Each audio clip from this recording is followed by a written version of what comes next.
After dropping my child at daycare and walking the dog, I return to a quiet house.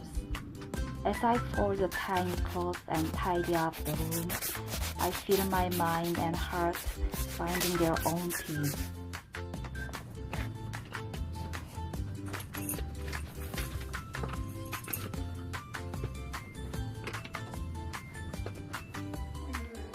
My little one is such a mommy boy, always wanting my touch. But I'm just grateful for my husband's broad shoulders.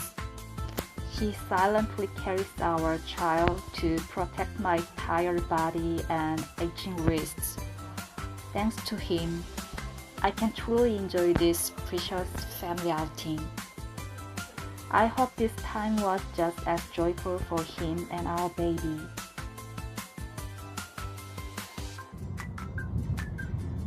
To protect my family's happiness, I've gathered the courage to build a space of my own.